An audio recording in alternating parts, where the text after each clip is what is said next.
जय श्री बाबा तारा जी। श्री बाबा तारा जी का जन्म फागण की शिवरात्रि का, बरमलीन सावन की शिवरात्रि को हुए। 11 अगस्त की शिवरात्रि आ रही है और बाबा जी की कुटिया में हर साल शिवरात्रि का महोत्सव बड़ी धूमधाम से मनाया जाता है। 11 तारीख को सुबह 6 बजे हवन यज्ञ होगा और 9:30 बजे तक बाबा जी का भोग लगाकर प्रसाद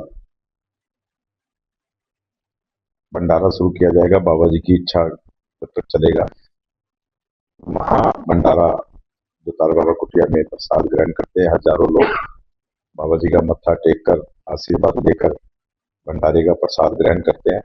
तो मैं ज्यादा से ज्यादा यही कहूँगा मेरे सिरसा के परिवार को कि वो ज्यादा से ज्यादा श्री बाबा तारा कुटिया में आए, बाबा जी का आशीर्वाद ग्रहण कर लेकर आकर प्रसाद ग्रहण करें। और बाबा जी को भी यही कहूँगा कि अपने भक्तों पर अपना आशीर्वाद बनाए रखना। उसी दिन शाम 6 बजे हमने सभी ने नेट पे भी देखा है, यूट्यूब पे भी देखा है कि महाकाल जी में एक डमरू मांदन जो वहाँ के लोग हैं वो बहुत बड़ी एक प्रतिभा दिखाते हैं। वो अब आपके बीच में महाकाल जी से भोलेनाथ के आशीर्वाद से आपके पास तारा बाबा कुटिया में आएंगे। जय शिव मंडल महाकाल डमरू मंडल इंदौर से से वो आपके बीच में से आएंगे 6 बजे, अपनी प्रतिभा दिखाएंगे कुछ समय के लिए, 1 घंटा सवा घंटा डमरू के ऊपर वो जो ढोलकी और उनका जो सिस्टम है उसके ऊपर। उसके बाद श्री बाबा तारा कुटिया में एक महा आरती का, भोलेनाथ की आरती का प्रोग्राम रखा गया है। इस महाशिव आरती में बहुत बड़ी मतलब संख्या में लोग यहाँ आकर आरती करेंगे और उनकी व्यवस्था के लिए यहाँ एक थालियों का आयोजन किया गया है जिसके अंदर आरती और कपूर की आरती और ये सब चीजें, डमरू भी हमने मंगाए बजाने के लिए, डमरू भी दिए जाएंगे सब लगभग लोगों को। तो उसके लिए हम कूपन बनाकर कूपन शहर में व्यवस्था करेंगे, कई जगह से कई स्थान निर्धारित कर देंगे, वहां उनको कूपन मिलेगा कि वो लोग महाआरती में, ऐसी महाआरती आज तक हिंदुस्तान में नहीं हो जो तारा बाबा कुटिया में होने जा रही है। 11 अगस्त को शायद 7 बजे का टाइम रखा है, उससे पहले 1 घंटा पहले वो जय महाशिव काल डमरू मंडल जो इंदौर से आ रहे हैं वो अपनी प्रतिभा दिखाएंगे। फिर महाआरती का आयोजन किया गया है।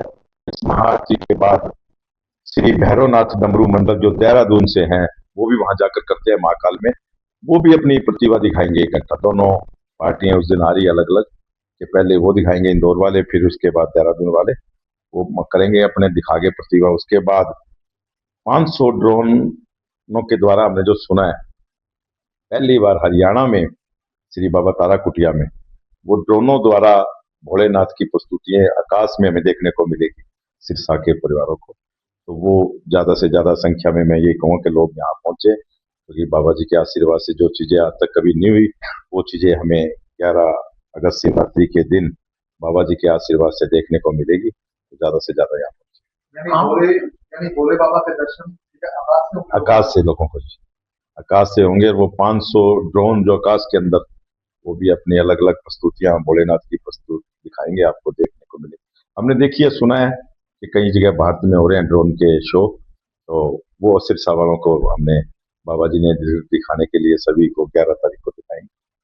आपने कैसे डिसाइड किया कि किस तरह की? ये मैं नहीं करता, बाबा करता है, बाबा बैठा अंदर अपने आप, बाबा करता है। बाबा सिरसा को परिवार को अपना परिवार समझता है। जैसे भी अभी हमारी आज मीटिंग हुई तो महावीर शर्मा जी बता रहे थे कि हिंदुस्तान के संत महात्मा कथावाचक घन भजन गायक वो पूरे इंडिया के लोग यहाँ आकर अपने प्रस्तुतियां दे चुके हैं तारा बाबा कुटिया में। ये बाबा जी का बहुत बड़ा आशीर्वाद है। लोग तरसते हैं कोई संत महात्मा हमारे भी आके कथा करे, कोई भजन गायक आए, तो लोग ऐसे तरसते हैं, लेकिन वो बाबा जी अपना परिवार समझते हैं सिरसा का। समय समय पर अपनी कुटिया में लोगों को बुलाकर, कोई आए ना आए वो उसकी मर्जी है, पर बाबा जी अपनी कुटिया में बुलाकर लोगों को अपना आशीर्वाद और वो चीजें दिखाते हैं जो कभी किसी ने देखी नहीं सुनी नहीं, वो चीजें यहाँ तारा बाबा कुटिया में होती है। आम जगह आप क्या संदेश देना चाहते हैं? मैं यही संदेश दूंगा ज्यादा से ज्यादा उस दिन 11 तारीख को सुबह भंडारे का प्रसाद ग्रहण करें, बाबा जी का आशीर्वाद लें और 6:30 बजे जो एक ये प्रोग्राम रखा गया है कार्यक्रम उस कार्यक्रम में शामिल हो और 7 बजे जो महाआरती रखी गई है उस महाआरती में शामिल हो। उसके बाद फिर कार्यक्रम में शामिल हो और फिर जो पूरी दुनिया सुनती है ड्रोन का प्रोग्राम, वो ड्रोन का प्रोग्राम देखें। उसके साथ यहाँ प्रसाद भी मिलेगा, प्रसाद ग्रहण कर कर अपने बाबा जी का आशीर्वाद ले तो ज्यादा से ज्यादा संख्या में पहुंचे। कार्यक्रम के लिए विशेष मंच और फ्रेमों की व्यवस्था की गई है। हाँ जी, बहुत बड़ा एक स्टेज 20 बाई 120 का स्टेज तैयार किया गया है और जगह जगह स्क्रीनें लगाई जाएगी कि लोग कोई वंचित ना रह जाए। और बहुत बड़ा साउंड सिस्टम बनाया गया है कि पूरी कुटिया में उस दिन साउंड के द्वारा ये चीजें रोंगटे खड़े कर देती है, तो साउंड का बहुत बड़ा प्रोग्राम रखा गया है।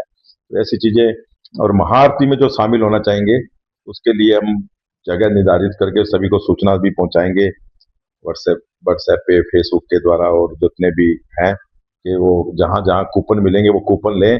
कूपन लेकर वो पहले आ जाएं, थोड़ा सा समय से पहले, कि वो कूपन लेकर वो आरती की थाली लें और आरती में महाआरती में शामिल हों। जो पूरे हिंदुस्तान में ऐसी आरती नहीं हुई, उस दिन भोलेनाथ की जो महाआरती होने जा रही है उसमें शामिल हों।